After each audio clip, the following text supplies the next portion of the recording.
Hey guys, I'm Grimy, and welcome back to Bite Size Xcom. There's just one mission this video, and it's the first mission of May. The larger alien pods mod has started taking effect, so we'll be seeing pods of 4 aliens now.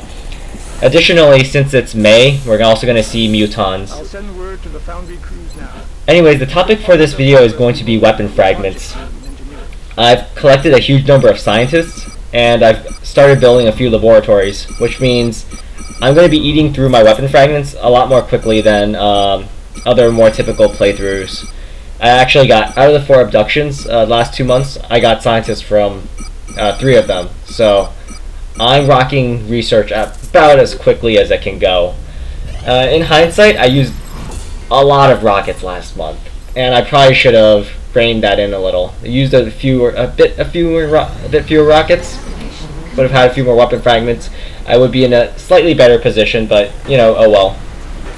I have 79 weapon fragments right now, which means that if I started research on firestorms, I wouldn't have enough weapon fragments to do anything else. So instead of doing that, I'm going to start research on beam weapons and start a bunch of foundry projects. Anyways, the priority for the next mission is going to be to collect as many weapon fragments as possible. Fortunately, tactical rigging and upgraded scopes finished in time for the mission. They're definitely going to help a lot in capturing those weapon fragments. You'll also notice that I've started adding base management summaries. I've also added these retroactively to the previous videos, but they're a quick summary of everything I started working on, finished, sold, purchased, yada yada yada. So you don't need to see the entire base management section. You still can if you want to, but now it's entirely optional. That's about all I have to say. Feel free to skip ahead to the mission or just watch the rest of the base management.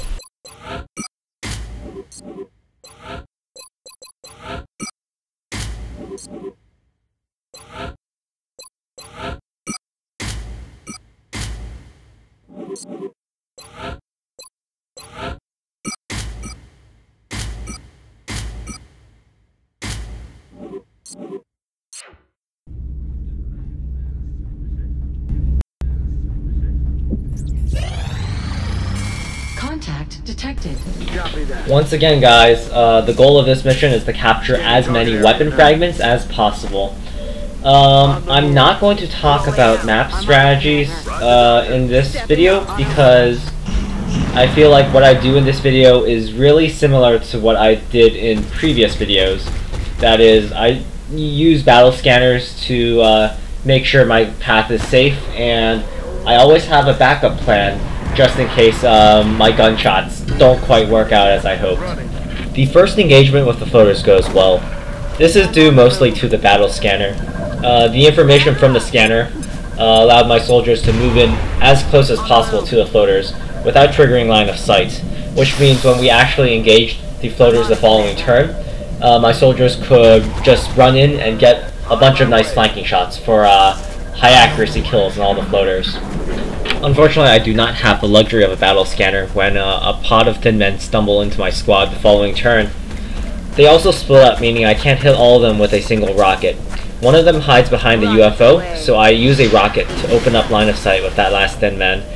Now I have a backup plan. My sniper has 100% accuracy on the far thin man, and my heavy has a rocket to take out the remaining 3. With that in mind, I move up my support and other soldiers to harvest a few weapon fragments. Now, normally I would go through the big front door, the one that you click on to open, but seeing as we've blown the cover around that door open, we're not left with many firing ports to use if I go in through that entrance.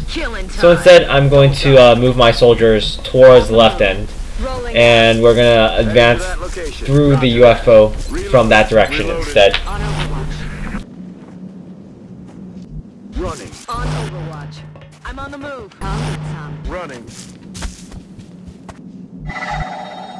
My soldiers are finally in position to breach, and we find a pod of thin floaters inside. In their typical stupid AI fashion, they don't run away. They leave their flanks completely exposed to my soldiers, meaning they end up being extremely easy pickings, and I don't even need to use a single explosive to clear them out. Now by this point, I figured out where the last meld canister is, but I'm deliberately not going to rush towards it at all. Like I said, the priority for this map is weapon fragments. And since mutons carry alien grenades, they're worth 3 weapon fragments as opposed to just 2 for most other aliens. So if I run into them unprepared, in the best case scenario, I'll be forced to kill them with explosives. And right now I'm just not willing to sacrifice 12 weapon fragments for 10 mil, because 10 mil doesn't really get me anything. 20 weapon fragments, that gets me ammo conservation, and that's so much better than any meld upgrade right now. So, and once again, that's not even considering the soldier risk that I would be putting my soldiers in if I ran into some mutons unprepared. You'll also notice I don't use any rockets when I deal with the mutons in the UFO. The reason is if a rocket goes off course, it might reveal the sectoid commanders, and if that happens, I have all kinds of thoughts. So that's why I do that. I rely almost exclusively on bullets and grenades.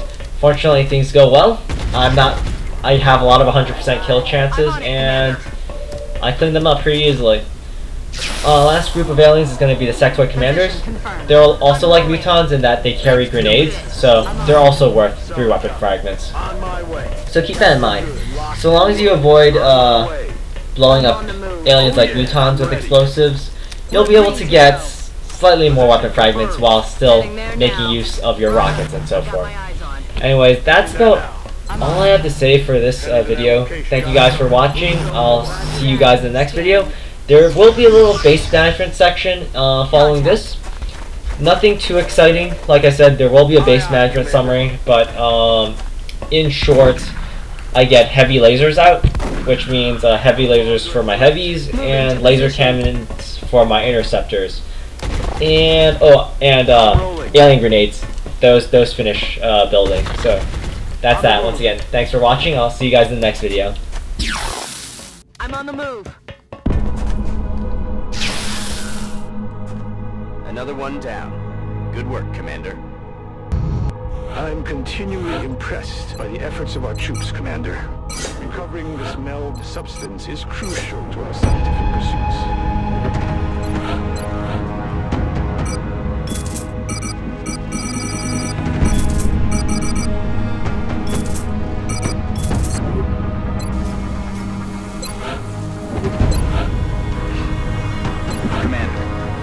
Satellite uplink facilities are at full capacity.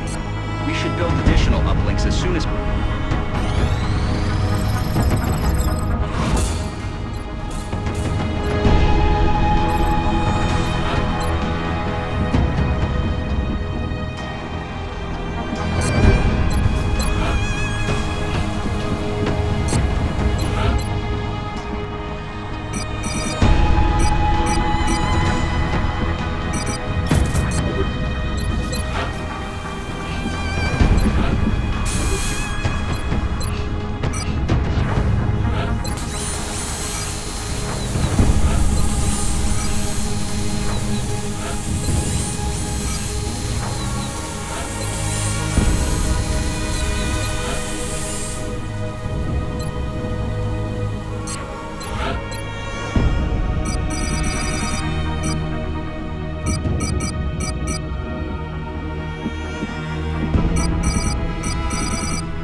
Laboratory online.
Commander, we've picked up multiple requests for assistance. Abductions in progress are marked on the hologlobe.